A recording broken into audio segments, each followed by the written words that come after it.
एक बहादुर नाइट और ड्रैगन की दोस्ती। बहुत समय पहले की बात है, एल्डविन नाम की एक सुंदर और समृद्ध रियासत थी। वहां एक युवा नाइट रहता था जिसका नाम सर सेड्रिक था। वह अपनी बहादुरी और अटूट वफादारी के लिए पूरे राज्य में प्रसिद्ध था। लेकिन बाकी नाइट्स के विपरीत सर सेड्रिक को जानवरों को मारकर प्रसिद्धि पाने में कोई दिलचस्पी नहीं थी। वह लड़ाई में नहीं बल्कि शांति बनाने में विश्वास करता था। पीढ़ियों से एल्डविन के लोग काले पत्थरों वाली ऊंची चट्टानों पर रहने वाले एक भयानक ड्रैगन वेलोरिस से डरते आए थे। दंतकथाओं में कहा जाता था कि वेलोरिस की आग गांवों को राख में बदल देती है, लेकिन आज तक किसी ने उसे सच में देखा नहीं था।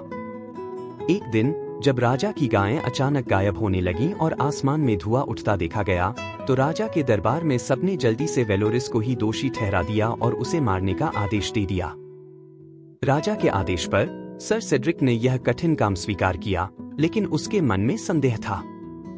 सर सेड्रिक 3 दिनों तक घने जंगलों, टूटे हुए किलों और वीरान रास्तों से होकर चला। अंत में वह काले चट्टानों की ऊंचाई पर वेलोरिस के गुफा तक पहुंच गया।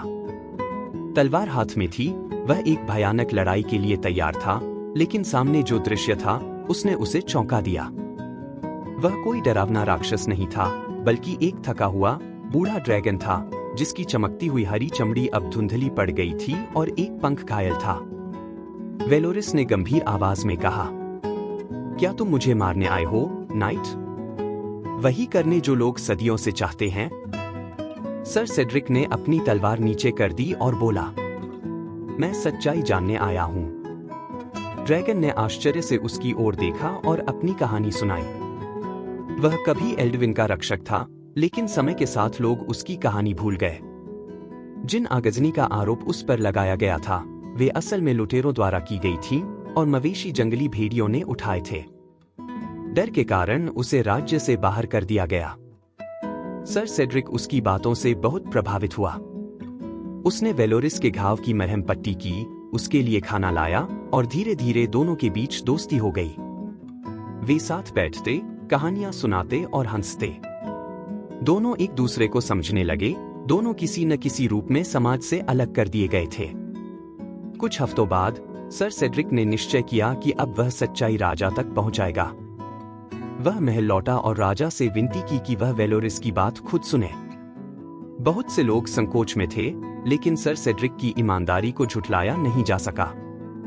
आखिरकार राजा और दरबार वेलोरिस से मिलने गए। ड्रैगन ने न तो दहाड़ लगाई, न ही आग उगली। उसने शांति से अपना सिर झुका दिया। समय के साथ लोग समझ गए कि वेलोरिस उनका दुश्मन नहीं, बल्कि उनका रक्षक है। वह फिर से एल्डविन के आसमान में उड़ने लगा, लेकिन अब डर की वजह नहीं, बल्कि शांति का प्रतीक बनकर। सर सेड्रिक अब ड्रैगन स्लेयर के नाम से नहीं, बल्कि उस नाइट के रूप में जाना गया जिसने एक ड्रैगन से दोस्ती कर ली और पूरे राज्य की किस्मत बदल दी।